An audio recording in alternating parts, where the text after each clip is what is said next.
Genghis Khan's own mother had been kidnapped. And so they came out of revenge for the kidnapping of his mother to take his wife. And it's a very dramatic scene because they were asleep and it was early in the morning and they heard some vibrations. In the cold winter, you could feel vibrations far before you could see something coming. Mm-hmm. And so she gathered all the children and the horses. She put them on and she said, "We go to the mountains." But she left Temujin's wife because she knew that's what they were coming for. They were coming for a woman. But it was then that he had to rethink his whole life. And what was more important, to stay on the mountain with his mother and hide with the children, or to go after his wife. And somehow he did that. He conquered his own spirit. He had the destiny, and many people are born with a destiny, but they don't fulfill it. It's up to you to fulfill the destiny. You have to find your wind horse. You have to tame your wind horse. You have to learn to ride with it, to work with it, and he did. Yeah, truth is stranger than fiction, as they say. It's an incredible story. In Bitcoin, we often dream about the idea of forming citadels, which are independent, self-sovereign communities that have their own energy, food, and water resources. Today, that dream is becoming a reality at the farm at Okefenokee. The farm is a 705-acre regenerative agriculture community located at the Florida-Georgia line near Folkston, Georgia. The farm is known as the healthiest place on earth, and it includes orchards, organic standing gardens, regenerative animal pastures, berry fields, and much, much more. Today, the farm features 25 custom-built cabins and has plans to construct 225 more in the years ahead. The farm has its own food, energy, and water sources and is completely off-grid. So if you're looking to join a Citadel community comprised of sovereign individuals, then go to okefarm.com today to learn more about membership. Make sure to tell them that I sent you for a $21,000 discount on custom cabin pricing. Again, that's okefarm.com to learn more about joining this revolutionary regenerative agriculture community. Genghis Khan and the Making of the Modern World. This is the book you, Sir Jack Weatherford, authored. And as I was just telling you offline, this book really challenged my thinking as a libertarian / anarcho-capitalist. That it's a philosophy really focused on human consent, human freedom, nonviolence as the pathway to building sustainable civilization, prosperous societies. However, this book, which chronicles the history of Genghis Khan, as I'll pronounce it, demonstrates kind of the ways in which war and conquest and violence laid a path, or opened up a path, I guess, for different forms of human freedom, right? Human religious freedom, economic freedom, etc. So it really challenged, I think, my presuppositions as a libertarian thinker, let's say. So if I could, maybe we could just start with a very broad question, and you can take this whichever direction you like. Who was Genghis Khan? When did he live? And what is his legacy? Well, I think the simple answer, he was the greatest conqueror in the history of the world. There's no question that anyone came anywhere close to him. Alexander the Great would probably be around 1/4 of the territory that Genghis Khan had conquered. And certainly in terms of people, he had conquered the most. Even after 400 years, the Roman Empire was just a tiny entity compared to the empire of Genghis Khan. He founded his empire in the year 1204. He conquered Beijing in the year 1215, the same year as the Magna Carta in England. So it's quite a contrast in what's going on. But he was a simple person in many ways. He came out of the steppe of Mongolia. That's still today one of the most isolated places in the world. And even in Mongolia, he came from a very isolated place. And he had a an unusual upbringing in that his father died very early, and his mother and all the children were kicked out of the clan to die on the steppe because the people felt they didn't have enough food for them. And she pulled him through. She managed Mm. to save her children. He grew up out there. And then when he was about 16, he had a beautiful young wife. And you can just sort of imagine that you've had a horrible life as an outcast, grubbing for food, fighting all the time. And then you fall in love and you have this wonderful, wonderful feeling at 16. You can just imagine. And then kidnappers came and took her away. Mm. And that to me was the decisive moment in his life. At 16 years of age, what would he do? Would he go after her? Would he find Mm. another wife? Would he just go back to fishing or hunting? What would he do? And he Mm. decided that his life was not worth living without her. At 16, you can just imagine the passion. And Mm. he decided he would die rather than give her up. And he started fighting to get her back, and he did get her back, and that was the start. Then once you're engaged in these kind of wars on the steppe, these feuds, they never end. And Mm. then he ended up becoming the largest conqueror in the world, just one step after another after another. Wow, that's fascinating. So that timeline, I hadn't put those two pieces together, but the Magna Carta was signed in the year 1215 by King John, I believe, and that was the same Yes, it year is. Genghis Khan conquered Beijing. Yes. Um, so we often cite actually the Magna Carta because it was the precursor document, obviously, to the American Constitution.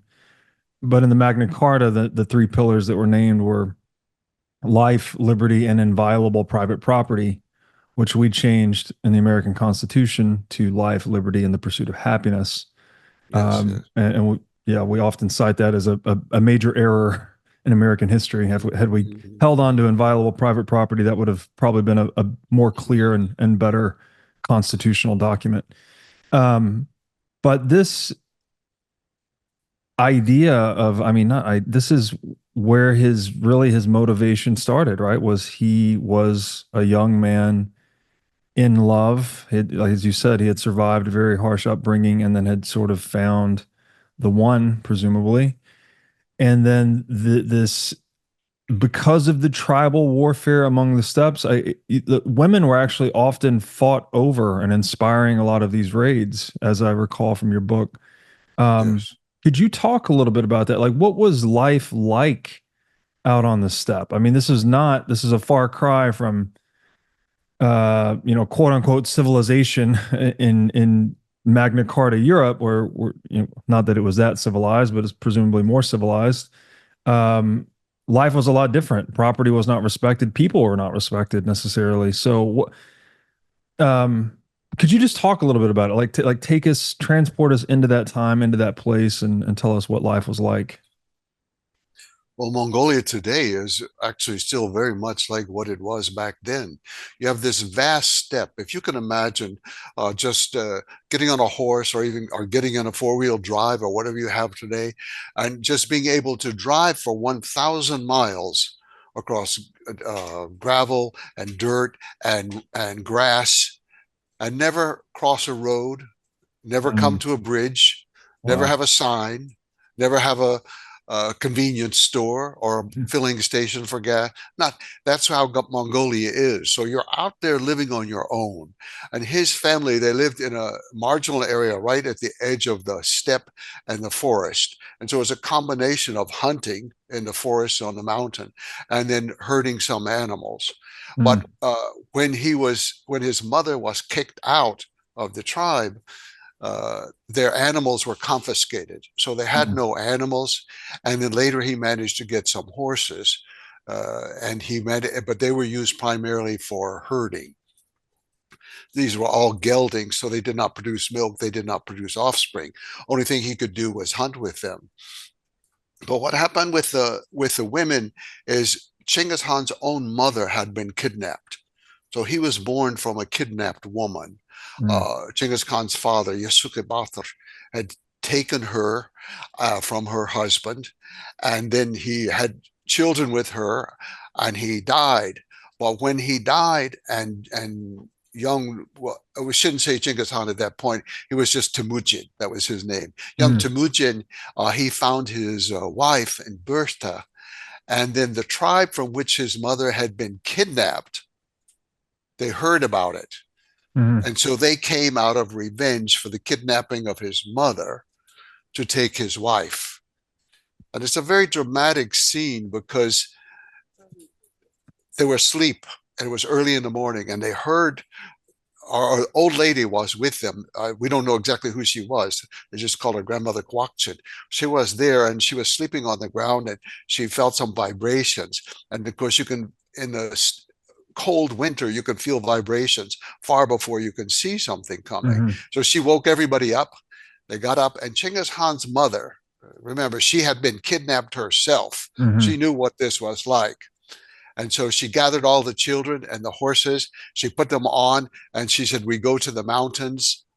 But she left Temujin's wife because she knew that's what they were coming for. They were coming for a mm. woman.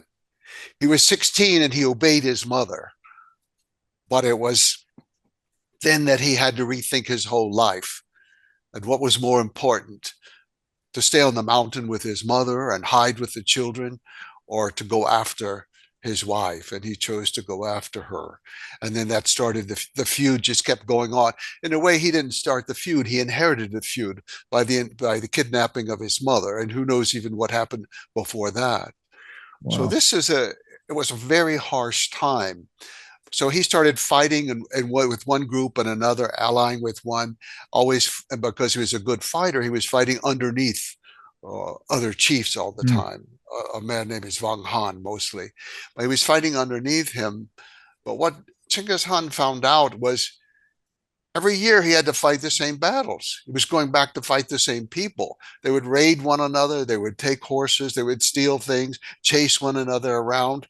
Then the next year would happen again. Even though the people might surrender and promise peace, it never happened. So after conquering a group called, we would say in English, the Tartars, but the Tatar, he conquered the Tatar. And at that point, he decided, no, the only way was to kill all the leaders of the mm. Tatar people. That was the only way that he would be able to ensure peace. And that's what he did. So he conquered them and then he killed all of the leaders. And that was the start of the real conquest of Genghis Khan. And after that, he continued to kill all the leaders and basically all the aristocracy of any group that he conquered. He felt like if they had not led his own people or their own people to victory, what did he need with them? They had already suffered loss, and so he would kill them. Wow. At the same time, he adopted one child from every group that he conquered. Mm, And so that was the first child, was named Shigehutuk, who later became the supreme judge of the Mongol nation. And he was the first Mongol to learn to read and write. And that was the adopted child of Genghis Khan, but he adopted one from every group that he conquered. So it was a harsh thing, but at yeah. the same time, he was a man with a vision and a man with some compassion. He recognized, I mean, you can imagine you've grown up, your own clan kicked you out, you've been raided by other people. You can imagine the animosity towards the ruling steppe tribes or the steppe clans on the steppe. And Mhm. so he killed them. Mm. Fascinating. So was there a scarcity of women? Is that why these tribes are raiding one another to abduct women? Is just for reproductive purposes, I assume? Like what was driving that? You know, that's a good question. I think in the case of his father, and I believe that it came out of poverty, that the father did not have the ability to acquire a wife. And the way that you would acquire a wife was you would go off and you would serve her family for some time. I Mm, think that was part of the problem, that he wasn't able to do that for some reason. But also, I think it was just simple lust and greed, mm, that this is how the men had been doing for many, many years, for centuries before that. And so one of the first laws of Genghis Khan later, when he made a law code, was to forbid all kidnapping of women and all sale of women. That Mhm. was not because he was a feminist or he was dedicated to idealism or democracy. It's because of a practical issue. He saw that on the steppe, women were a great source of the warfare because they were being kidnapped all the time. Stop the kidnapping of women, and you can stop the warfare on the steppe. And he did that. He did it. Wow. You mentioned there was a transformation that occurred where his original name was, I think, if I'm saying this correctly, Temujin. Temujin. Yes, yes. Temujin, but Uh, he became Genghis Khan or was transformed. Could you describe what happened there? yes, yes. Okay, yeah. His father was away fighting the Tatars when he was born, and he had just killed a man named Temujin Uge. And so he gave this first child the name Temujin, which means a person of iron, Mm, or yeah, person of iron. That's the best way to translate it. And then when he became the leader of a small group of people, it wasn't really his clan, it was just a group of followers. When he was still quite young in his 20s, they started calling him Chinggis Khan, which meant something. It's debated what it exactly means, but it's more or less would translate into English as ruler of the world mm. ruler. They couldn't give him one of the high existing names on the steppe because those were already titles that were in use, and they gave him that. And then in 1204, when he united the nation, he kept that title. They reaffirmed that title, gave it to him again of Genghis Khan. In Mongolian, yeah, Genghis Khan, but English, Genghis Khan, yes. Genghis Khan or Genghis Khan. Got it. Yeah. Okay, what I'd like to do here is I've collected a few excerpts from your book just to give the audience a sense for the flavor of your writing and to really dive into some of it's just unbelievable. I mean, they're believable, but it's just incredible things about the way life was then and the way yeah, it's almost like reading Game of Thrones or something, like something you would think you'd read in fiction, but this is obviously nonfiction. And that this first excerpt here, I think really gets at the unconventional technologies and techniques that Genghis Khan employed in warfare. Oh, yes. He was very entrepreneurial almost in his mode of conquest. He was often always even learning from his conquered opponents, from his foes, constantly adapting. Yes, yes. Had a very decentralized mode of attack and governance and information dissemination is very interesting stuff. So it's a bit of a long excerpt, but I'd like to read it and hear your reflections on it. So you wrote that the Mongol invaders rolled up their newly constructed siege engines, catapults, trebuchets, and mangonels that hurled not only stones and fire, as besieging armies had done for centuries, but also pots of burning liquids, exploding devices, and incendiary materials. They maneuvered immense crossbows mounted on wheels, and great teams of men pushed in portable towers with retractable ladders from which they could shoot down at the defenders of the walls. At the same time that they attacked through the air, miners went to work digging into the earth to undermine the walls by sapping. During this awesome display of technological prowess in the air, on the land, and beneath the earth, Genghis Khan heightened the psychological tension by forcing prisoners, in some cases the captured comrades of men still in the citadel, to rush forward until their bodies filled the moat and made live ramparts over which other prisoners pushed the engines of war. And then later you went on to write, Genghis Khan recognized that warfare was not a sporting contest or a mere match between rivals. It was a total commitment to one people against another. Victory did not come to the one who played by the rules. It came to the one who made the rules and imposed them on his enemy. Triumph could not be partial. It was complete, total, and undeniable, or it was nothing. So, could you give us paint the picture for us of like what was conventional war like at the time prior to Genghis Khan's employment of these unconventional technologies and techniques? How did he push the innovation of warfare itself? Well, I think it's important to remember that all of these things were already in use by other people, by the so-called civilized people, every one Mhm. of these. But as you said at the beginning, he had this ability to take from everybody and put it together in new ways. That for the most part, armies, like other institutions, get sort of set in their own pattern of thinking and their own type of technology, their own strategies of war or whatever they are doing. Mm. And he coming off the step, he had no experience with this kind of civilized warfare, fighting against cities. So he had to kind of not invent it, but put it together in novel Mm. ways. Mm. And this, the way we just heard this description with complicated machinery came a little bit later. The very first thing he ever did when he first encountered a city in China, you can imagine you've never seen a wall.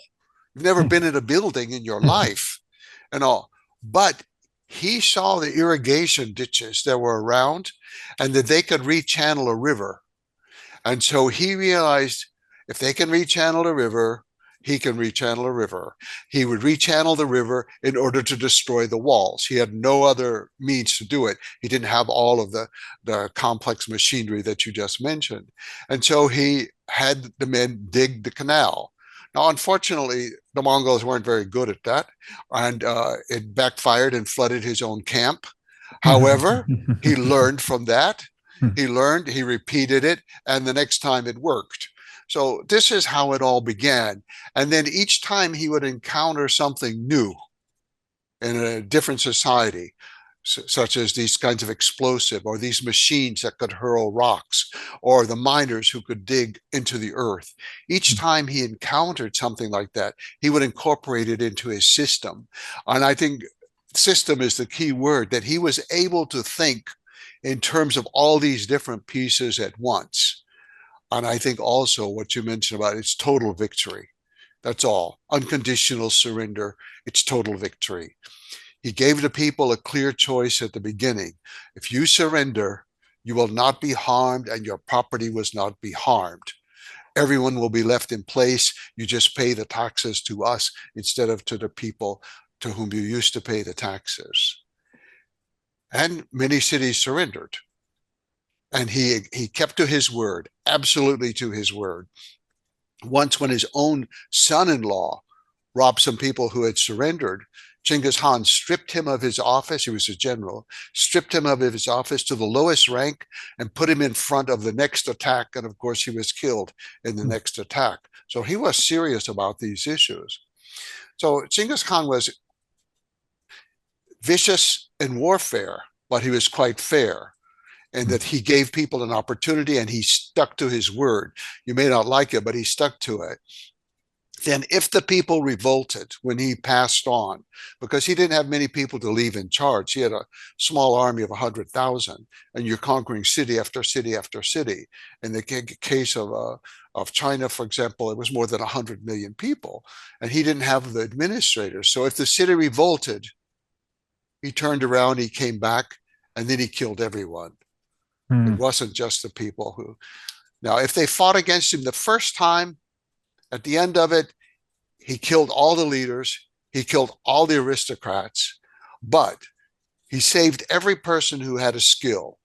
And that included especially merchants. He was very interested in merchants, but it included people who could read and write, people who could make pottery, people who could weave, people who could do any kind of skill. They were saved. And then people who had absolutely no skill, they were just put to work as uh, doing construction work or work for the army in very Mm. dangerous ways. So he had a system behind him, and yet in warfare there was one goal only: victory, Mhm. victory. Mm. And he never lost a war. He never lost a battle. That was another thing. It's not so much that he was so strong he could win any battle. He knew he should never fight a battle unless he knew he could win it. Mm. And so he won every battle. Wow, that's truly amazing. So, I mean, I guess systemization, brutality, but integrity to his word, single-mindedness, and his focus on victory and extreme practicality. Right, these are some of the words that maybe characterize his approach to conquest. And is the beginner's mind that he brought to the battlefield? Is that a huge? I mean, as you were saying, he saw a wall for the first time. He doesn't have any pre-programmed response to that, so he just goes. His mind goes to work as a beginner, trying to Yes, yes. unpack what can be done about this. Was that one of his primary advantages? I think that you're exactly right, Robert. That's it. It's because he wasn't already programmed that he was Hmm. quite open. And the other part of that, or almost the same thing within a different light, is that like all of us, we think we learn from our errors. I mean, all of us, it's, yeah, oh yeah, I learned from, and then we repeat that error. Yeah. This, oh yeah, I'm learning. But it's something in us. I don't know what it is. We always want, but with him, he truly learned from his errors. So Mm. when he flooded his own camp, he didn't give up or blame somebody else or, no, it was okay. Let's figure out how to do this the right way and destroy the walls of the city. So he had that ability to constantly learn from his enemy, not to think that he was so superior to them that they had nothing to teach him. And I think that's something very important for all of us. I would say that learning from the enemy, not having a pre-programmed system in his head, and the other thing was always judging people by their ability, never by Mm. their birth, by their education, by their religion, by their identity, but by their ability.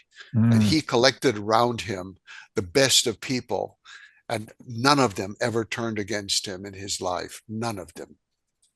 So this was a true meritocracy he was establishing, not, almost dispensing with nepotism, as you gave the example of his Yes. his stepson, who went against his command. Um, yeah, Yes, very. but Sorry, go I do ahead. have to give a caution. Like many of us, at the end of life, he wavered from Mm, his own principles, mm, and he gave power to his sons at the end of life. And but throughout his lifetime, he stuck to that until very late. In some ways, too late because his sons didn't really deserve it. They weren't quite as capable as he was, yeah, and but I think many of us can understand. We can have a principle in life that we live by, and then sure. sometimes it hits so close to home that we violate our own principle. So I think in the end, he did go against that, and nepotism won out in the end. But throughout Yes, his lifetime, it did not. It didn't yes. matter to him who the person was. It could be one of his sons, his brothers. He would willingly demote them. He would give them less command than another person. He based it upon ability and loyalty. That's a great point. I think a previous guest made that point even about Marcus Aurelius, that he preached that, the most capable man should fill the role, but in the end, he had ceded power to his son, I believe. Yes, yes, Um, so yeah, yeah, no man is better than his incentives, I guess, as has been yes, said, and uh, genetic lineage is a pretty strong incentive, I suppose. yes, yes, yes, yes. Forget multivitamins and other supplements. Animal organs are the most nutrient dense foods on the planet. You can get 100 times more nutrients from organs than you can from muscle meats. But the problem with eating organs is that they are difficult to find in stores, they are difficult to prepare, and even when they are prepared well, they often don't taste great. Thankfully, Heart and Soil Supplements has made consuming organ meats so much easier by providing powderized organs in capsule form. Organ meats include everything your body needs to thrive: vitamins, minerals, peptides, proteins, and growth factors. This is why organ meats were the most prized foods for our ancestors. Fortunately for us, Heart and Soil makes these treasured foods easily accessible. So go to heartandsoil.co today and use discount code BREEDLOVE to get started on your journey to optimal health and vitality. Again, that's heartandsoil.co, discount code BREEDLOVE. Have you ever wanted to start a business in the Bitcoin space? If so, then the Wolf Startup Accelerator could be for you. Wolf is the first startup accelerator dedicated exclusively to businesses developing in the Bitcoin Lightning Network. 4 times each year, Wolf brings teams from around the world to New York City to work with like minded entrepreneurs, pushing the boundaries of what's possible with Bitcoin and Lightning. The program is designed to help early stage companies achieve product market fit, develop their brand, secure early stage funding, and grow businesses that fuel the global adoption of Bitcoin. Go to wolfnyc.com to learn more or apply today. Again, that's Wolf, WOLF, NYC.com. Okay, I'll read another excerpt here. You wrote that at no single crucial moment in his life did he suddenly acquire his genius at warfare, his ability to inspire the loyalty of his followers, or his unprecedented skill for organizing on a global scale. These derived not from an epiphanic enlightenment Yeah, or formal schooling, but from a persistent cycle of pragmatic learning, experimental adaptation, and constant revision driven by his uniquely disciplined mind and focused will. His fighting career began long before most of his warriors at Bukhara had been born, and in every battle he learned something new. In every skirmish he acquired more followers and additional fighting techniques. In each struggle he combined new ideas into a constantly changing set of military tactics, strategies, and weapons. He never fought the same war twice. Unquote. This description of Genghis reminded me of the famous quote by Charles Darwin, who said that, quote, "It is not the most intellectual of the species that survives, it is not the strongest that survives, but the species that survives is the one that is most able, that is able best to adapt and adjust to the changing environment in which it finds itself," unquote. So, how was it that Genghis Khan was so effective and adept at outpacing his foes in terms of adaptivity? I cannot honestly answer that. Obviously, I have considered that issue and I have looked for it in his life, in his experiences. And I can find nothing that, I mean, he had a hard life, a lot of harsh experience, but many people do. Obviously, even the people around him, his own siblings did and all. But what it was about him that gave him that confidence in himself and that ability to constantly judge, I think some of the factors that I think are relevant, but I can't say are the cause, but I think it is quite relevant that he grew up as an outcast from the age of 8. His father was killed by the Tatars at age 8. And then his mother and the children were thrown out of the clan because, as I said, she was a kidnapped woman. So she wasn't the legal wife. She was a kidnapped wife. Mm. And the clan just threw them out. So he experienced then this is kinship that's supposed to be the strongest thing in tribal society and in any society, really. The strongest thing is kinship, and your own kin throw you out. Mm. So I think growing up as an outcast and then the influence of his mother, I think, was extremely important. She had already survived that one kidnapping in her life and then being married to the kidnapper and having the children and then raising the children up by herself out in this steppe where, I mean, Mongolia is one of the harshest places on earth to live. Every January, the temperatures at least gets down to minus 35. The coldest I've ever experienced in Mongolia was minus 51 in the winter time. Wow. So, I mean, this is a harsh world. And here's a woman by herself raising her children. And so he learned a lot from her mother, from his Mm. mother. And so I think these were influences. But on the other hand, as I said, the other children had the same mother. What Mhm. is it about Genghis Khan? So I think there's some pieces that we simply don't know. I think there's a part of the story that's missing. But something happened. We can only find in a Mongolian document called The Secret History that something happened early on in his life that he had a half he had two half brothers, but a half brother, one was older than he was, named Bechter, and they were rivals within the family.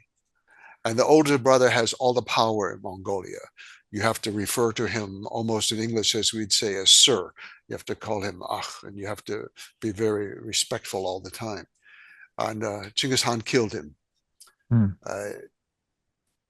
Genghis Khan just, he wasn't going to live that life. And that's a very unusual way to start life. You think more about Cain and Abel or something than you think about a great conqueror. But he had some push in him from some source that I cannot identify. Mm. Of course, for Mongolian people today, they they explain it in their own way, and I have to accept a part of it. I believe, and they say, each of us, we have what they call himor. We have a wind horse inside of us. It's like our spirit horse. But you have to learn to ride that horse. You have to learn to tame that horse. And so many people have the hemor and they want to do this and they want to do that, but they don't have the ability to tame it, to actually get on the horse and ride the wind horse. And in Mongolia, they use a small crop. It's like a whip-like crop. They do not ever kick or use spurs. They never use their heels or their feet on the horse to kick it in any way in the stomach, but they just hit it on the rear with this crop or with his small whip. And so they say that you have to develop your own whip in life. You have to discover it for yourself. And somehow he did that. He conquered his own spirit. He had the destiny, and many people are born with a destiny, but they don't fulfill it. This is a Mongolian sort of way of thinking. It's up to you to fulfill the destiny that the world gives it to you, but it's up to you to fulfill it. You have to find your wind horse. You have to tame your wind horse. You have to learn to ride with it, to work with it. And he did. And so they would say it's his wind horse. It's his determination. And his name even sounds very much like that in Mongolian, that Chin, the determination to fix that goal and not to vary. Whether or not that was related to how he got it is a little bit debated. But anyway, he had it. He had it. But I can't explain. I always wish I could find the one thing I could say, yes, this is it. This is it. And I don't know. Yeah, life is so complicated and multivariate. It's probably not one thing, but that description is interesting of the wind horse. It reminds me of this idea that we all have, humans are part animal, part divine, right? So we have the inner animal and the inner angel, so to speak, and they're often wrestling with one another, right? We have our logical, civilized, rational side that wants to do good and be virtuous and whatnot. But then there's obviously the animal that wants to eat and reproduce and, just survive basically. And that analogy, I guess, or metaphor of learning to ride the horse that lands because it is the animal that has the virility and the vitality and the energy that the angel needs to learn how to command in a way, right? That you can't just be a wild animal in the world. Otherwise you're just going to end up in jail or dead or something, but you can't just be purely rational and civilized. And you also have to have this, find a balance for your animal motivations, I guess. And so, yeah, that's an interesting way to look at it. Do you think, his mother's choice to abandon Temujin's 16-year-old wife when the raiders were coming into their village or their settlement at the time, do you think that was a catalyst for him to become, maybe hyper practical or adaptive to situations like that? Well, I think that had a great influence on him, but they did not live in a community. They lived alone. So it was Okay. just one tent out there on the steppe Right. living Okay. there. And his wife at that time was 17. He was 16. She was Okay. about 17, it's thought, maybe slightly older. But I think that his decision to defy his mother after the decision had been made and they had fled, and then his realization of what he had lost, I think that was a crucial point in his life. If I had to point to one event in his life, I would say that's probably the most important, even more important than losing his father and other things that had happened to him. He himself had been kidnapped along the way and different things like that. But it was it's so strange that it's this feeling of love that he wanted that wife back. He loved her and he stayed with her his whole life. He also had other wives, but she was the main wife forever, and there was no question about it. Her name Mm. was Berta, and it was a very, I think, powerful. But he didn't realize what he was getting into. I think he thought he could get his wife back, everything would be fine. And so they rode into the encampment of the other people called the Merkit. They attacked them at night. And then his wife, Berta, she heard the commotion and she thought they were being raided again.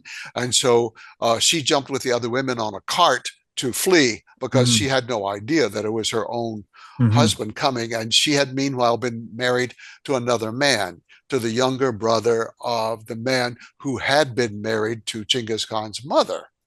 This was the Wow. revenge. Yeah. So she jumped on it. But then in the night, he wasn't paying much attention to the fighting. He was just sort of, he was on horseback and he was fighting, but he was screaming out her name, trying to find her, Mm. Berta, Berta. And she heard it. And she Mm. jumped off the cart and she went running to him. And it was very dramatic in the description that she came running to him in the moonlight and that she came and she went to grab up the reins of the horse and he thought it was an enemy and he almost struck her. And then he jumped down from the horse and he stopped fighting. He had Mm. his gold. He had his wife. This was his whole life. Mm. But of course, now he was embedded in these feuds with the people, and the world didn't let him go back and just live alone with her the way he wanted to do. Wow. Yeah, it's romantic and yeah, truth is stranger than fiction, as they say. It's Yes, an incredible yes. story. And these Um, accounts, we only know it because it was recorded by that Tatar boy, later Shigi Hutuk, who could mhm. read and write, and he wrote all these things down for us, Mm. called the secret history, because Mm. Genghis Khan didn't allow anything to be written in his own life about him. But as soon as he died, Shigi Hutuk wrote these things down. Oh, wow. Interesting. Okay, I'll read another long excerpt here. You wrote that, but starting in the Jurched campaign, the well-trained and tightly organized Mongol army would charge out of its highland home and overrun everything from the Indus River to the Danube, from the Pacific Ocean to the Mediterranean Sea. In a flash, only 30 years, the Mongol warriors would defeat every army, capture every fort, and bring down the walls of every city they encountered. Christians, Muslims, Buddhists, and Hindus would soon kneel before the dusty boots of a literate young Mongol horseman. And later you would write, the movement and formation of the Mongol army were determined by two factors that set them clearly apart from the armies of every other traditional civilization. First, the Mongol military consisted entirely of cavalry, armed riders without a marching infantry. The second unique characteristic of the Mongol army was that it traveled without a commissary or cumbersome supply train other than its large reserve of horses that always accompanied the soldiers. As they moved, they milked the animals, slaughtered them for food, and fed themselves from hunting and looting.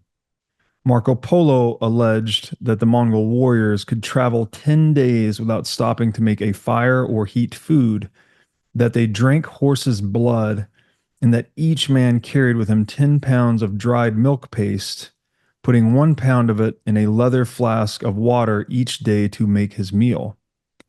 Compared to the Jurched soldiers, the Mongols were much healthier, and stronger. The Mongols consumed a steady diet of meat, milk, yogurt, and other dairy products, and they fought men who lived on gruel made from various grains.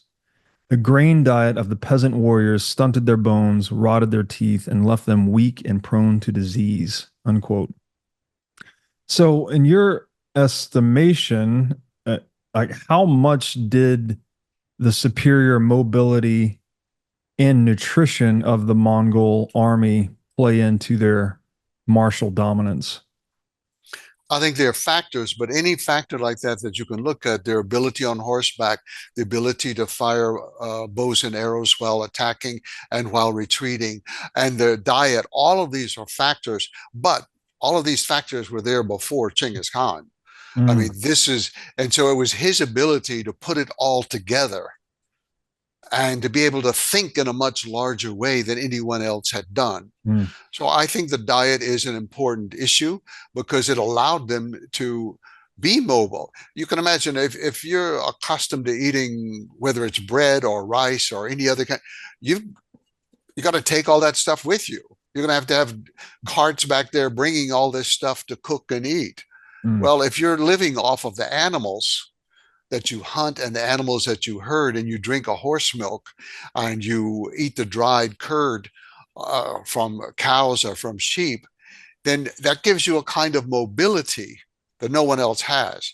It also gives you a supply of food all the time. You're not depending on harvest and if the rain didn't come and so on. Rain doesn't come, okay, you move your animals to a place where the rain came.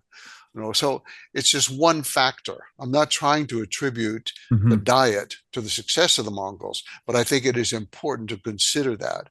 But it was also the diet of many other steppe tribes. mm, And of course, all the steppe tribes in general have been extremely successful.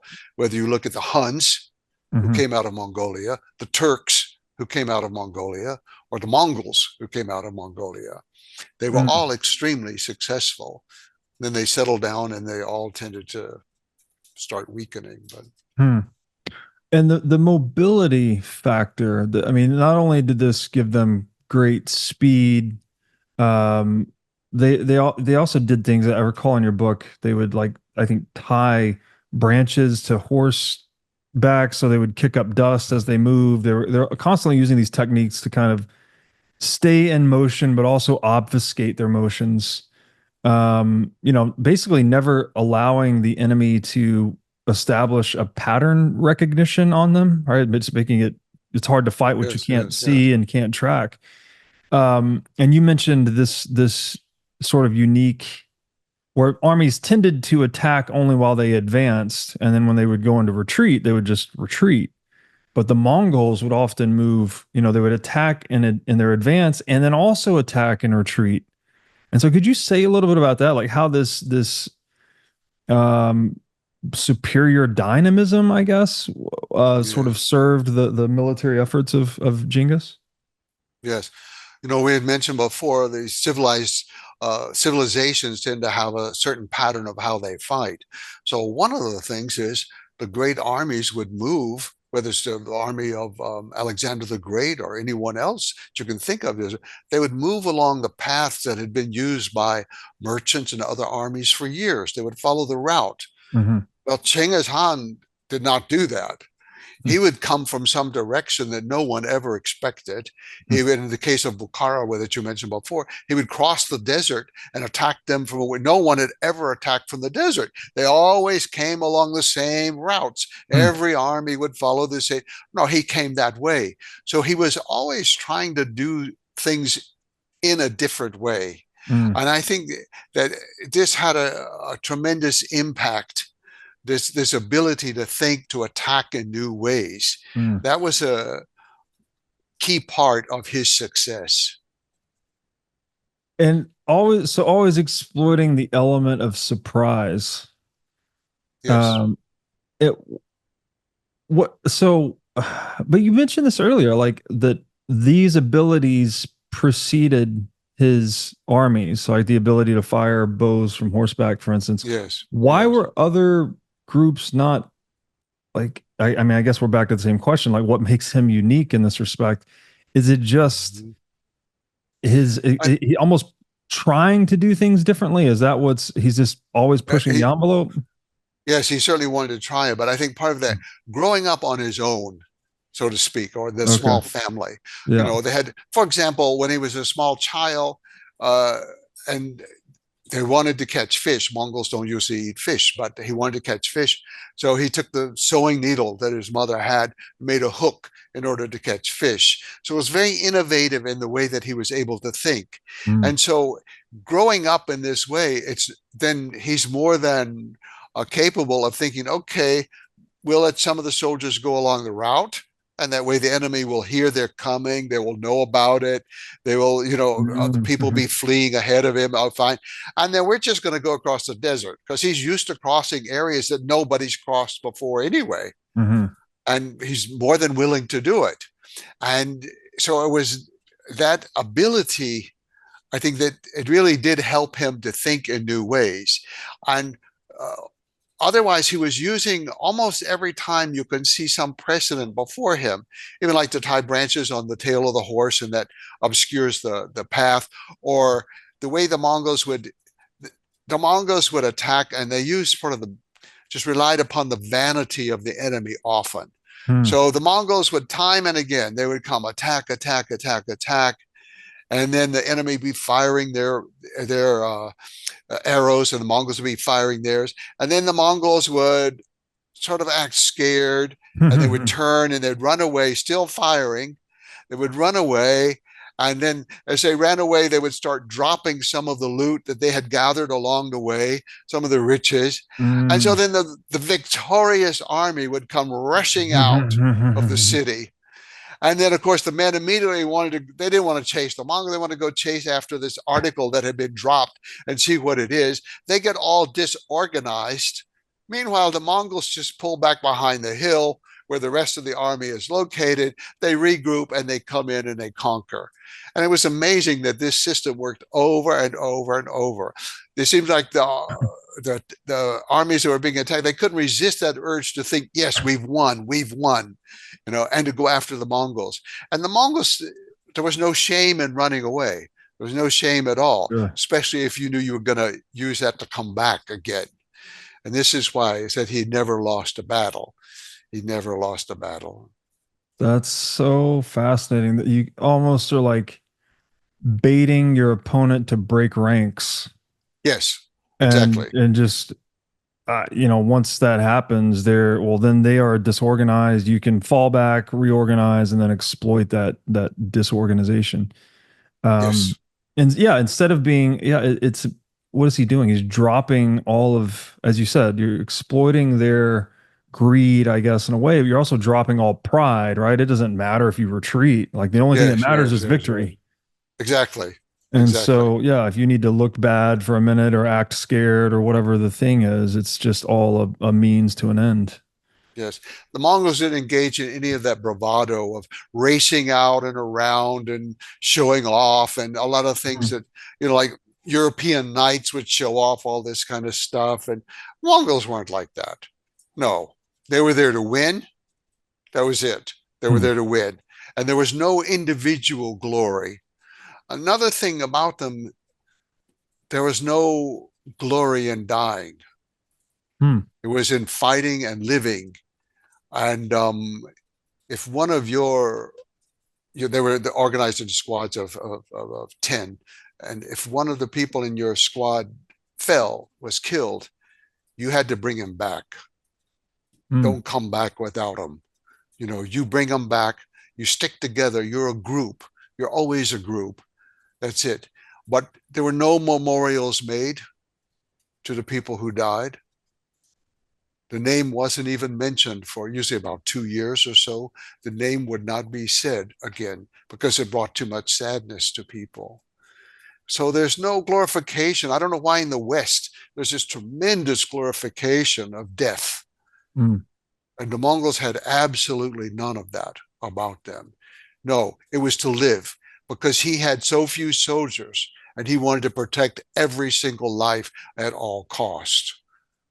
And he did. He did. He lost very few men compared to, I mean, other armies were, oh, we'll sacrifice 100,000 people. They did that. But with Genghis Khan, no, not even sacrifice one if you can avoid it. Wow. That's an interesting one because I would imagine that other armies use this glorification of death as a means for, encouraging, like literally inducing courage in the hearts of their warriors. But it sounds like he again was doing something maybe a bit more practical in a way, less Yes, yes, patriotic or religiously zealous. yes. But Um, what he did do was he made sure that every orphan and every widow was taken care of, and that she and they received their share of every battle all the way through their life. He okay. ensured that everyone. So it's more important to take care of the living. And that also, I think, gave the men more confidence to do what they had to do, knowing that no matter what the outcome for them personally, their family was fine. It's not as though Uh, if I'm killed, my family is going to suffer by not having any more food or not having anyone to take care of them. No, he took care of women and orphans every time, every time.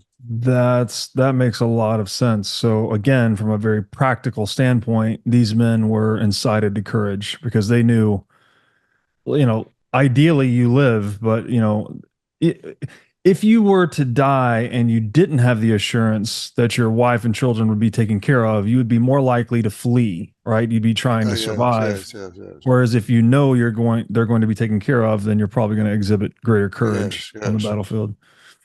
I think of our own system. In the United States, with oh, we have of course, we have a day to honor the dead. We have Memorial Day. We have special cemeteries. We have flags. We have Mhm. all kinds of things. The Mongols had none of that. None of that. None of that. But they took care of the family. Mhm. When you think about World War II and all the mothers, what did they get? They got a gold star Mhm. when their son died, a gold star mother.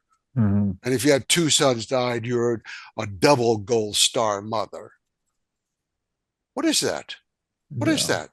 That is just nothing. We pretend to be honoring these people, but they're dead. We don't honor the people who are alive to take care of them. That's such a Maybe great I point. maybe I have some kind of bias. My father was a soldier. He was a paratrooper in the war, and then he became a cook in the army. So it's just a soldier. So you grow up in that world with military camps. You have a different kind of feeling for some of these things like that, and maybe part of this is my own bias Mm. that just comes through. But No, he he sorry, go ahead. he took care of the family. He took care of the family. I remember when my father was in Vietnam, and then and I was trying to go to college. He went to Vietnam so that I could go to college because at that time they wouldn't send two men from one family to war unless they both volunteered to go. And so he said, "I'm going to go. You go to college." So, but I knew if my father died, yeah, my mother could get some kind of pension, but that was going to end my college career. I knew that I would have to go to work, and these kind of things hang over you. You know, this would not be a kind of consideration. Not that anybody in Genghis Khan's army was going to college or anything, but that would not be a consideration for them. The Mm. family would be taken care of always. And that's, I think, for a soldier, that's probably the most important thing in the world Sure. is to have the family taken care of. We don't seem to realize that. We think they're fighting for honor and glory, and if they're killed, we will respect them forever. But what they're worried about always is mama back home or their Mm. wife or their children. That's a soldier's life. Mm. Yeah, the strongest bond, as you said earlier, is kinship, and it's just practical. Once again, you're actually the what motivates you to go to fight to protect your homeland or your territory are the bonds you have with your kin, your next of kin. And Yeah. so to know that they are taken care of no matter the outcome is what's going to give you maximal courage. And I agree that whatever we're doing in the United States is ridiculous because, okay, you get the gold star, we have the veterans health care and pension and all these things, but I mean, drive around any major US city and you see veterans, they're homeless, right? They're on the side of the street trying to get money, and they just don't seem well taken care of from a my viewpoint. And Um, my father ended up as garbage collector while he was dying from Agent Orange disease, and that's how he ended up. After fighting in 3 wars, he fought in World War II, in Korea, and also Vietnam, and then he ends up a garbage collector and suffering from Agent Orange disease, which killed him. He died from the Agent Orange disease. Yeah. wow, what a what a kick in the teeth. I mean, and that's a disease from the weapon of war, right? Yes, and the United States, of course, denied it, denied it, denied it. But Yeah, we were killing our own people in yeah, Vietnam, killing our own people.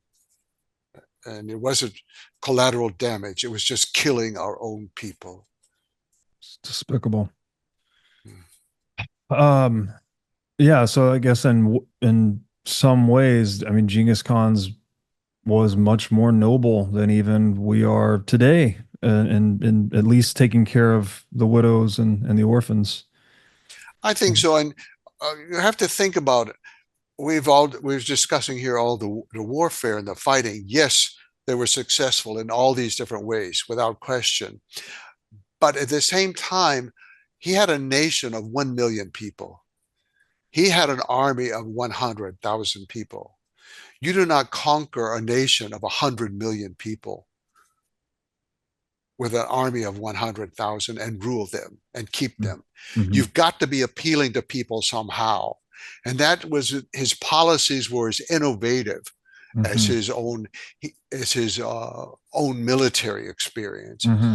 And that's where he was able to recognize, okay, one of the things he knew that on the steppe, most of the fighting was about women, but that wasn't true in the civilized people. A lot of the fighting was about religion, of all things, you know. So he knew how to attract the minority people in Mm-hmm. every situation. He knew how to get allegiance. He knew how to divide, even if they're all Muslims, he knew how to divide them according to their different sects and different beliefs. And so he attracted people like that. And his very first law, as I said, one of the first was the outlaw kidnapping of women. But the first law that he made for the whole nation, the whole empire outside of Mongolia, for everybody, was the law of religious freedom, because that attracted so many people. And what Mm-hmm. was innovative about his law of religious freedom is some other people had given religious freedom to different sects. It's like, okay, the Muslims and the Jews and the Christians can live, or maybe the Buddhists, or maybe these can, these can't. But that's to priests, and that's to mullahs, and that's to monks and lamas. That's to people who run these organizations. Genghis Khan gave the right of freedom of religion to the people. He said every person has the right to choose, and nobody can prevent them from choosing. If you force anybody to change a religion, you will be killed. Mm-hmm. There's no record he ever killed anybody for that, but that's the law, the way he wrote it. If you prevent anybody from changing their religion, you will be killed. You choose your own religion. This was unique. This Mm-hmm. idea that that right belongs to the person, not to the church, not to the monastery, not to the temple. It belongs to the person. Mm-hmm. And this attracted a lot of people to him, a lot of people. The other thing was his raising the status of merchants. Merchants were so low, they were about as low down with prostitutes and soldiers and things like that. And he raised them. And in China, that was a great problem, because he raised them above the learned people, the mandarins who had studied all their life and could do calligraphy and poetry and all these great arts. And he put a common merchant higher than that. And that's why people like Marco Polo came. People attracted from all over the world came into the Mongol Empire, because especially merchants were attracted, and religious minorities. So the policies of Genghis Khan in ruling were probably more important. You can conquer because you're very clever in war and because you're skilled. You don't rule a people for 100 years by conquering. That comes from something else. The people have to be benefiting in order to live under your system.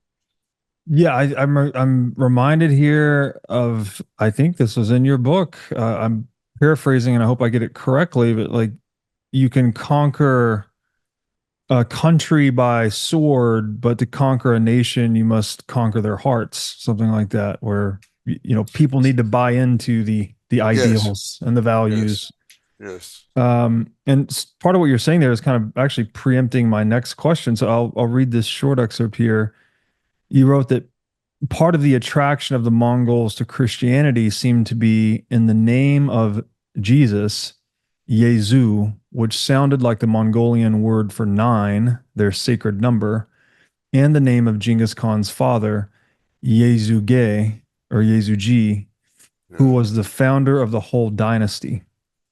Despite the high status of Christians, the small city of Karakoram was probably the most religiously open and tolerant city in the world at the time. Nowhere else could followers of so many different religions worship side by side in peace. And as I said, kind of at the intro to this conversation, that one of the most interesting and I think even paradoxical aspects of your book is how this extremely brutal trail of conquest by Genghis Khan opened the way for some of the most free societies in human history, and led to unparalleled levels of flourishing ultimately. So, um, in what is the proper way for us to conceive of this relationship? Again, the way, say, Genghis Khan's military prowess led to later advancements in human freedom. Is this just someone that laid down a place where the rules were kind of applied evenly, and then he let people free to self organize versus trying to impose? You need to have this religion, you need to follow these codes. It seems like he was much more of a free market capitalist in a way, kind of in his constant innovation and warfare, and then his focus, as you said, elevating the merchants, allowing of religious freedom. Like the focus on the individual and in individual freedom seemed to be very uh, core to his value system post conquering. Yeah, yes, but these ideas did not um, sit well with most people. Even like, okay, we say he gave religious freedom to the Christians. So the Christians came there to Karakoram, but they were horrified that the other Christians had the same rights they did. Orthodox, Catholic, the ones from Persia, even there's some possibility that somebody came from Ethiopia, a Christian, uh, and Armenia, that they were just livid that the true church didn't have dominance. Mm-hmm. And so they were, and so then there was also the idea of the Muslims and the Buddhists and the animists and all the other groups. And it was solved in a very Mongolian way. And that is, okay, we'll have debates and Mm-hmm. somebody gets a prize if they win. It's the way the Mongolians did with their archery and all of their sports with wrestling and all. And so all of these people were forced to debate with one another. And you couldn't just cite your own Bible or Quran or scriptures as the truth. You had to debate in a way that would convince other people. And the Christians lost. They weren't doing a very good job because they were forced to be on the same team. Well, you can just imagine. Here are the Orthodox Christians and the Catholic Christians having to be on the same team, and they hated each other more than they hated the Muslims or the Buddhists. So it was very interesting, these Mongol concepts. But part of it is there is a law, and it's like a common sense law of heaven. But then under that, every nation has the right to live as they want to live. So it's a kind of, it's an individual freedom at one level, but it's a more of a cultural freedom at another level. Every culture has the right to exist in its own way, as long as they abide by the moral laws, such as respecting the religious rights of other people. Mm-hmm. So it was very innovative. And this lasted on through his empire, not all the way to the end. It got weaker and weaker, I will say. But for several generations, these were very important influences in attracting people. And again, like with Marco Polo, you can see the great loyalty that he held. Marco Polo's father and uncle Matteo and Niccolo, they had been to Kublai Khan's court in China before they brought Marco Polo. They went twice, the first time alone. The reason they went back was because Kublai Khan asked them to go bring 100 priests and scholars to China so they could learn from them. Well, the Pope didn't send that. They sent Marco Polo. So he gets some 17-year-old kid. But Hmm. at least he gave us a great book, very interesting book. But they were trying to attract the best of every religion, the best of every science. And they had that ability to identify, for example, with Muslims. The Muslims were great with numbers. Man, they had the zero and they had, oh, Yeah. they could just do all kinds. So they were used all through the empire. They were all over China collecting records and all. That was a great thing. Mongols had that ability to choose the best from every place and put it together. Just as they did in warfare, they also did it in ruling the country. Hmm. Fantastic. Yeah, this very modular approach to things, right? Just finding the pieces that work and fit and putting them in place, Yes. versus trying to again establish some preconceived notion of how things should be. Yeah, it's interesting too because I wonder, do you think because obviously centuries later that religious freedom was one of the defining features of the founding of the United States constitutional republic. Is this where the seeds were planted for religious freedom that was later adopted in the U.S.? Okay, we already had people in the West, such as John Locke, who was preaching religious freedom, but it Hmm. was always for particular denominations. It's like you Mm, should allow, and not even every denomination, but it was the denominations to exist. But individuals, it was not an individual right. It was a right of the church. Thomas Jefferson was the first to write a law of individual freedom, his law for the state of Virginia. And he was a great scholar of Genghis Khan. He bought several copies in French and in English of the biography of Genghis Khan by the Frenchman Petit de la Croix. He gave one copy is today in the Library of Congress, one in the University of Virginia. He gave a copy to his granddaughter on her birthday to learn about these things. And so I think that if you look at the words of Petit de la Croix's biography of how he phrased the law of religious freedom of Genghis Khan, it's very similar to the way that Thomas Jefferson phrased it. And then if you look at who was selling the book, it was mostly Benjamin Franklin. He had this kind of Amazon.com of the colonial world. You know, he would print books, but then he would advertise them in the newspapers in all the cities, and then he would ship the books to all the ports. You know, you could go to Boston and Philadelphia and Charleston and New York, to every place. And so one of the big sellers that he had was this biography of Genghis Khan. hmm. And then the different strain, that's somewhat less important but interesting to me, is also even George Washington had a book about Genghis Khan. It was actually the first book ever written in the world, but it was a novel. And it was written by a woman from France. She was a French Huguenot she had to flee or give up her religion or give up her life. She had to flee and she ended up working as a servant for most of her life. But she wrote this book called Zingis about the life of Genghis Khan. And I think it's because of religious freedom. And Hmm. I tried so hard to find out if George Washington ever read that book. It's still at Mount Vernon, but he never quoted from it. He never mentioned it. Hmm. His wife gave it to him. Martha was the one who. So I can't say that had any Hmm. influence at all. But it's still interesting that here are these founding fathers exchanging books about Genghis Khan, and I think it had a great influence on some aspects of American law. They were always looking beyond Europe. You know, they were trying to find Hmm. new ideas, and I think that was one of them. That's so fascinating.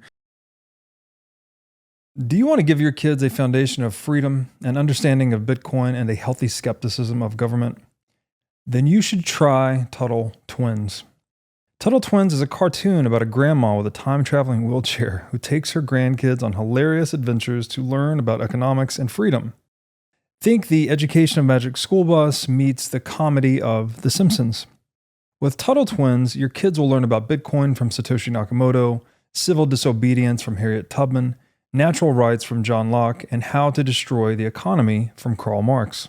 Today, Hollywood greenlights a lot of woke content or mindless garbage. Each episode of Tuttle Twins is parent-funded, parent-vetted, and only released when it is parent-approved. Because Tuttle Twins is fan-funded, it was the world's first kids show to teach about Bitcoin. That episode alone has been seen by over 40 million people and was tweeted by Michael Saylor.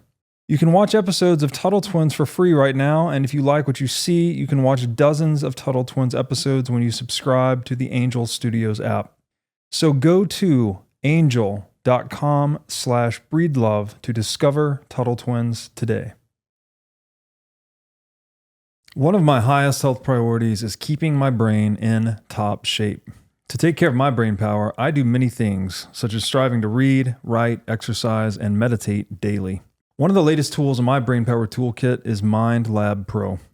MindLab Pro is a nootropic supplement that is scientifically proven to enhance your brain power. When I take MindLab Pro, my mind feels like it has a better grip on the world, my thinking is more lucid, and the articulation of my speech is radically improved. MindLab Pro has been tested in rigorous, double-blind, placebo-controlled human trials and has been proven to enhance brain power for users in every age group. MindLab Pro is an advanced formulation of 11 nootropic ingredients and is backed by research from over 1,400 human trials conducted over the past 32 years. So if you're looking to enhance your brain power, MindLab Pro is an excellent solution. Go to mindlabpro.com/breedlove to start enhancing your brain power today. Again, that's mindlabpro.com/breedlove. I'll read another excerpt here. You wrote that this is actually, I'm not sure, maybe this is Genghis Khan. This might be someone else speaking at the beginning of the quote. We Mongols believe in one God, by whom we live and whom we die, and toward him we have an upright heart. He then explained, just as God gave different fingers to the hand, he has given different ways to men. To you, God has given the scriptures, and you Christians do not observe them. He cited as evidence that the Christians eagerly placed money ahead of justice. He then explained that instead of the scriptures, God had given the Mongols holy men, their shamans. In daily life, we do what they tell us and live in peace with one another. Sorry, I'm not sure. I didn't pick up who was quoted in that. This is the grandson of Genghis Khan. His name is Mongkhan.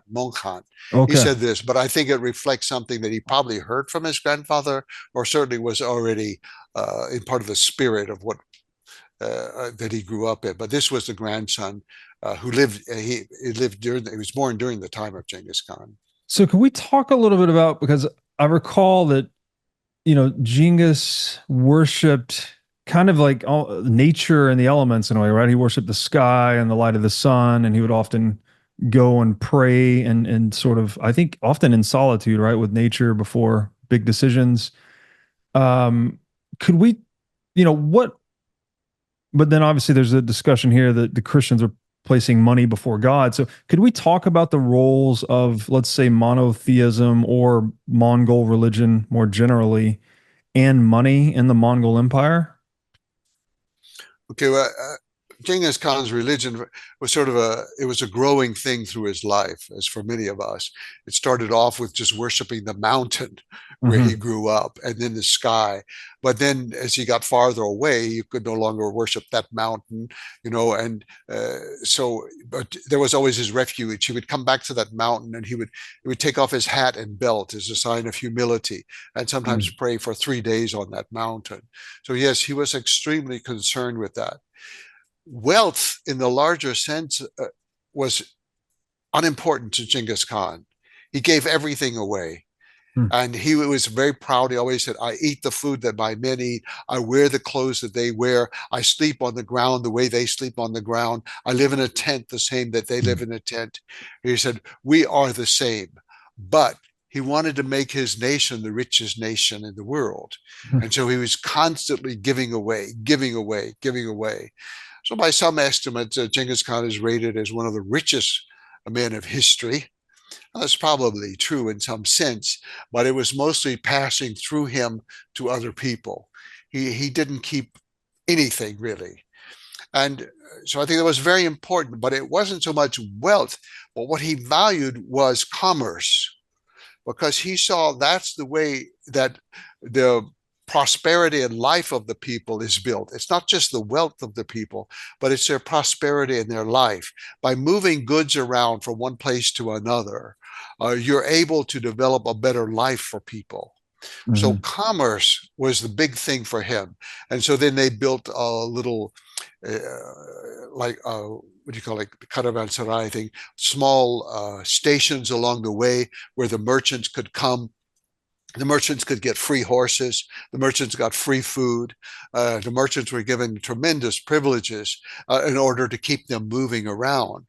And very often, then his sons, I don't know that he did this, but his sons, they overpaid the price. So whatever the price was, they gave more. It was to Hmm. encourage more merchants to move around. And then, as one of his sons, a good they said, he said, "Where's the money going to go?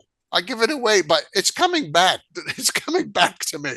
And he was right. It's a circulation. You get everything moving, and it's going to all come back. And but you got to get it moving. That's the main thing. You don't just acquire wealth and then bury it in the ground. He didn't have a treasury like that. He wasn't, no, the wealth, you just keep it moving, keep it moving, keep it moving. And so I think that was also a key difference. Most societies, even much later in history, even to today, a lot of people, it's just the acquisition of money, but Hmm. it's the movement of money that keeps society going. It's not the acquisition of, it's like having blood. It's got to keep moving to keep Hmm. you alive. And it's the same with money. Burying it in the ground doesn't do any good, or just hoarding it in some way doesn't do any good. You have to keep it going. And he was really aware of this issue, perhaps more than any other leader up until his time. And that continued on through his sons and grandsons, through Kublai Khan, for example. And their great emphasis on commerce. Yeah, it's and remind me here, Genghis was also strategic about, like you mentioned, one of his first military campaigns, he tried to reroute the river to flood the wall or to destroy the wall. Obviously, that backfired, but didn't weren't they later strategically trying to reroute the commerce, the flows of goods? I think as it related to the Silk Road, perhaps, so that they could control and tax it. Was how was that relationship? Is from the very beginning, he was concerned with the flow of goods. He did not want to conquer China. He did not want to rule China. Hmm. He just wanted to get a monopoly over the trade of their goods along the Silk Route. Hmm. But in the process, every time he would conquer them and get an agreement from them, then as soon as the army went away, they would break the agreement. So he had to then realize he had to conquer them and he had to start controlling them in order to keep this. So, but yes, control of the goods of the Silk Route was the very first issue. You come back for nomadic people in general, especially for herding people. Commerce is extremely important. They don't produce anything except meat and milk and wool and leather. They're not producing metal out there. They're not producing pottery. They're not producing all these kind of things that civilization can produce. He wanted to control that. And it was at first just a small control, really, of what was coming out of China. But later it grew into he wanted to control everything between Europe, China, and the Middle East. He wanted to control all of it. Yes, the control of commerce. Uh, he didn't even really count control of countries and uh, and land. They didn't even count it in terms of land. They counted in terms of people and waters. How many Hmm. people and how many waters do you have? That's how they counted their empire. And then it was to keep everything moving among the people. Hmm. Interesting. Yeah, again, just this very practical guy, right? Just Yes, in terms of yes. focusing on flows of energy, basically, right? Whether this is economic energy or otherwise. Um, okay, and then what did they also did something? maybe this is something that they learned from one of the places that they conquered, but the Mongols had some activity as it related to standardizing currency issuance. Uh, Oh, yes. what was that all about? Okay, some of that began under Genghis Khan, but it really came to a climax. It reached its fruition under his grandson Kublai Khan. And Kublai Khan was, Genghis Khan had tried to standardize many things as he went along. Uh, and part of this was the coinage to make sure that it had some kind of similar weight and similar value.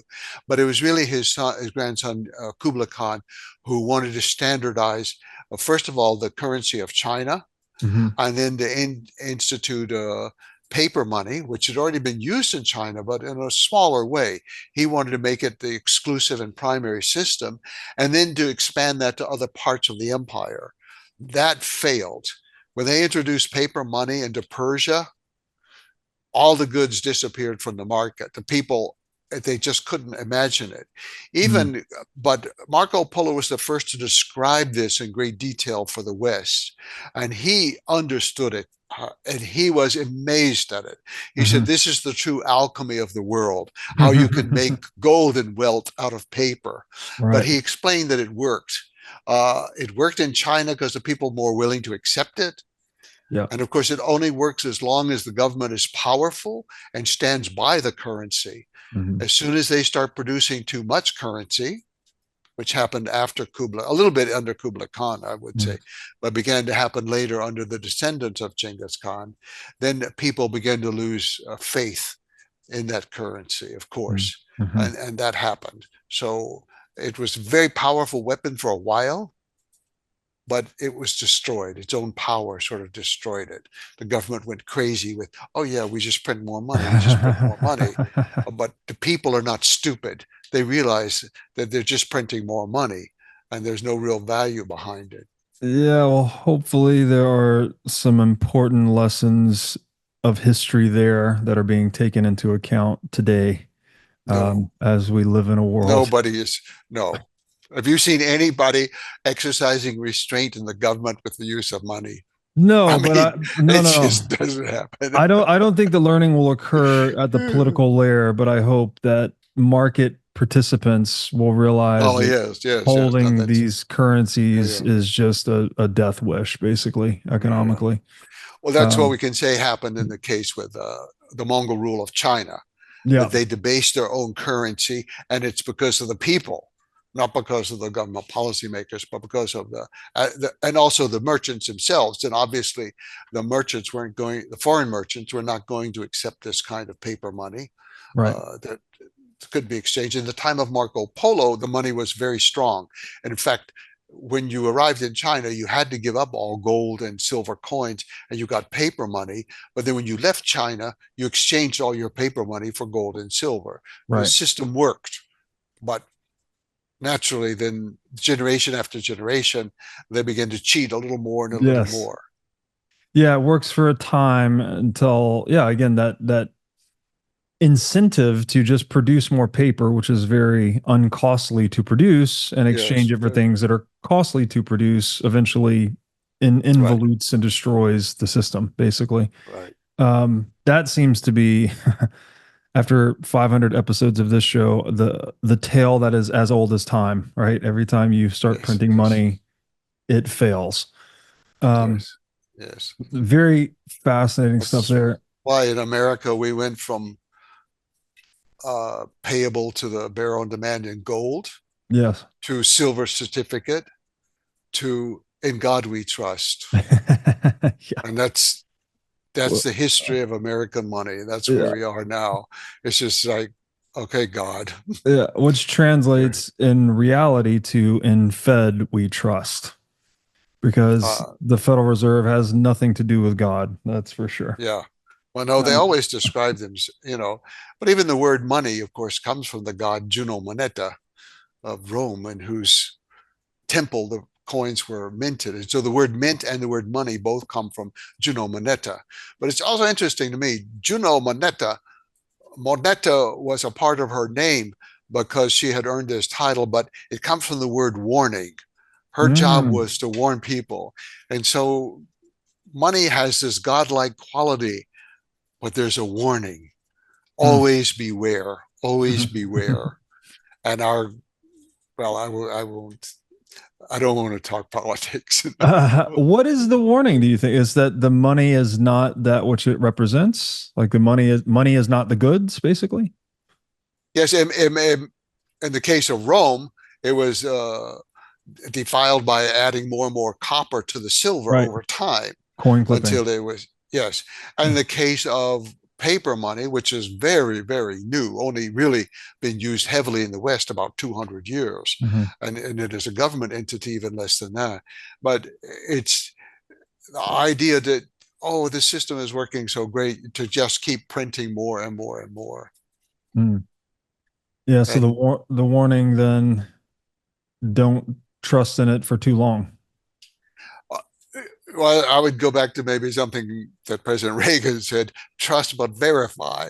Know Ah, what you're okay. trusting. Know what you're trusting, and beware, beware. As we Now, used to say, don't accept any wooden nickels, but today, I mean, the nickel is as worthless as anything.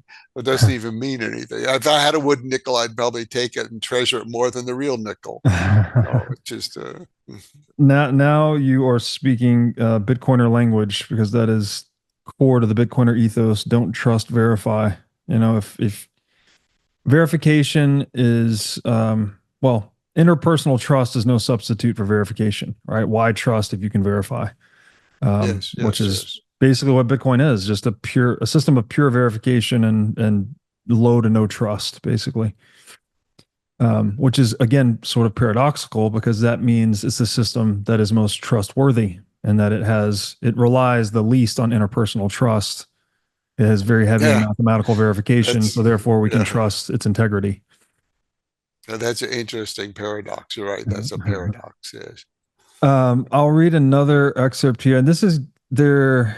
This is getting into probably a rumor a lot of people have heard. Um, so I'll read the excerpt and then I'll introduce the rumor. You wrote that when it came time to retire to his chamber at night, the Khan had his pick of beautiful young women, all of whom had been tested to make sure that they did not snore, have bad breath, or discharge any unpleasant body odors. The next morning, to recover from the excessive drinking, eating, and indulging of every appetite, the Khan's mobile unit of doctors and pharmacists served him a tea made from orange peel, kudzu flowers, ginseng, sandalwood, and cardamom. Sipped on an empty stomach, the tea was guaranteed to overcome a hangover and make the Khan fit for another day of hunting, eating, and drinking, unquote. Now, I'm pretty sure that's not Genghis Khan. That's one of his descendants that's being Correct. written about. Correct. But this rumor is that I've heard something like 1 in 200 people in the world, which is approximately, if we're 8 billion people globally, that would be approximately 40 million people, are descendants of Genghis Khan. What, if any, is the truth to that rumor? Well, I'll just say I certainly do not believe it. In part because we have no DNA from Genghis Khan, and so therefore there's no ability to prove that. But what happened is there's just some genetic studies were done that show there's some kind of connection of people, and then they just assume it had to be Genghis Khan. Mm. Well, that's just a big assumption. I don't know. I It's possible it could be Mongols. It could be, in Genghis Khan's own. He had descendants. Well, most of them were very well documented. After all, these are the descendants of the great Khan. And so it's been well documented. And then that's why in the 20th century, when governments turned against the Mongols in some places, and I will say in Mongolia also, when it fell under socialist rule and Soviet domination, they killed every descendant they could find.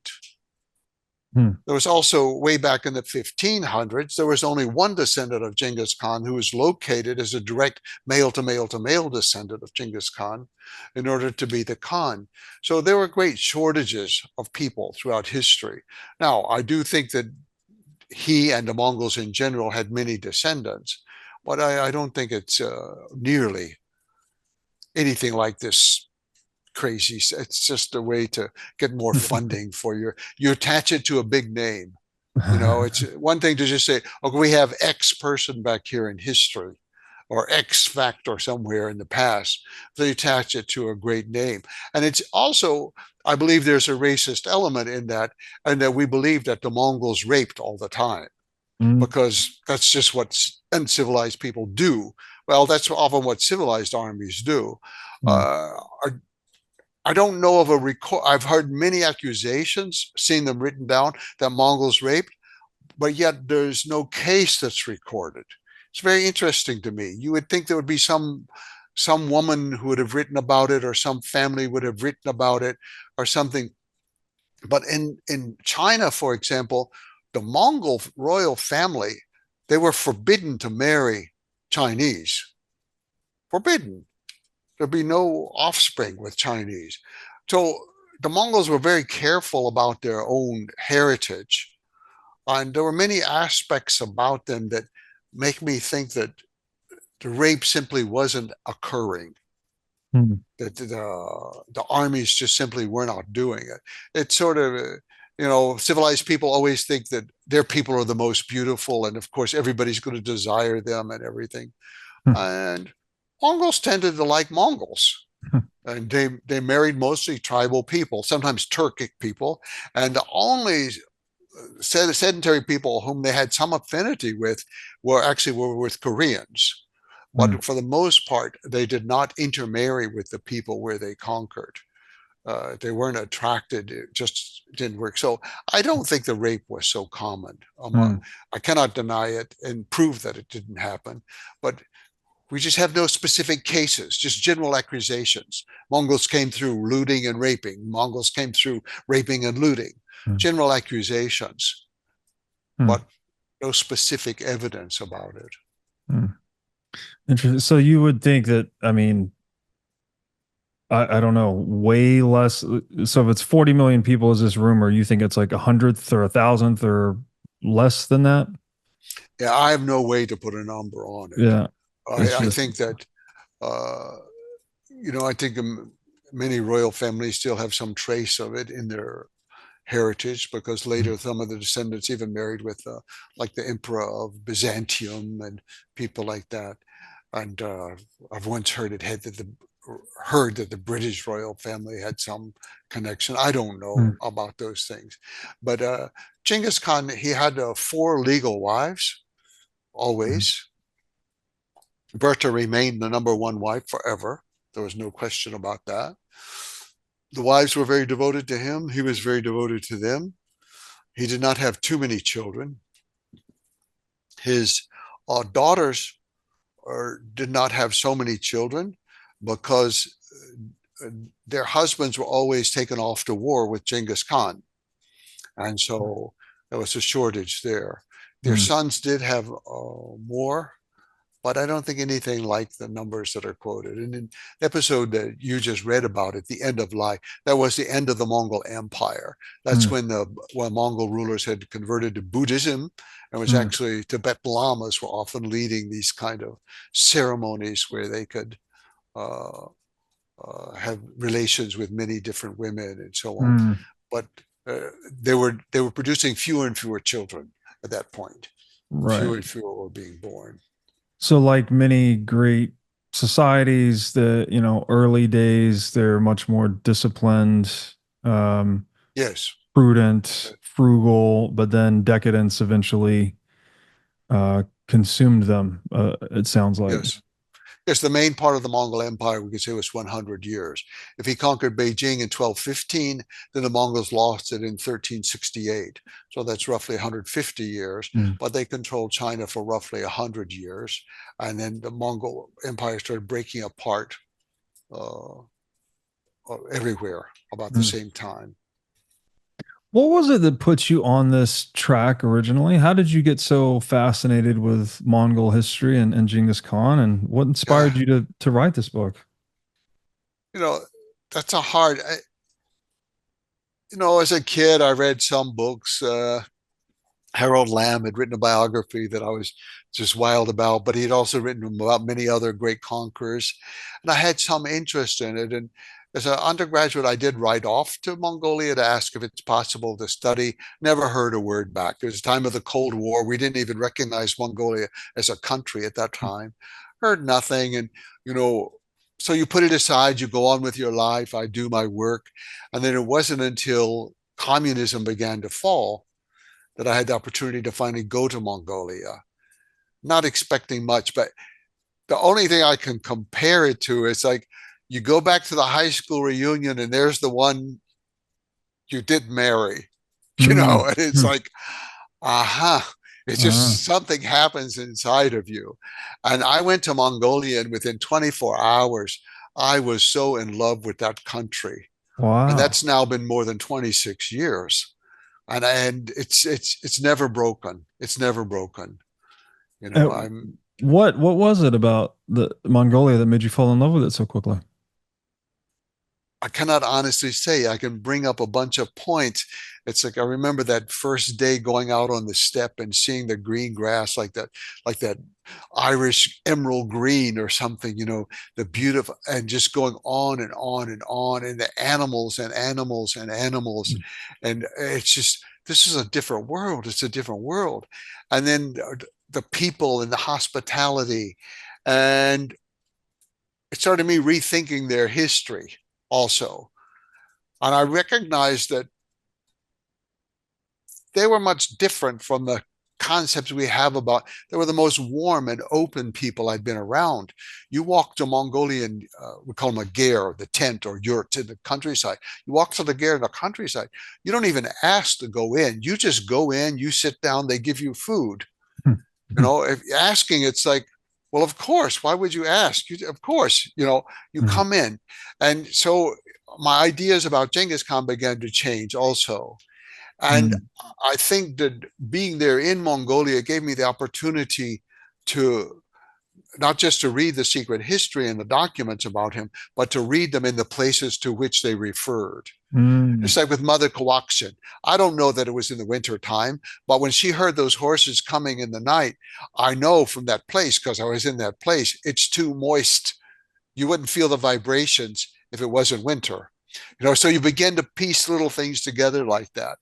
And and I saw a different story of Genghis Khan. And so I at first I thought, oh, I can't write this. I don't speak Mongolian. I never even had a course in Asian art, for God's sake. How am I going to manage this? But as somebody told me, he said, okay, well, who's going to do it? I said, okay, I give it a try. I give it a try.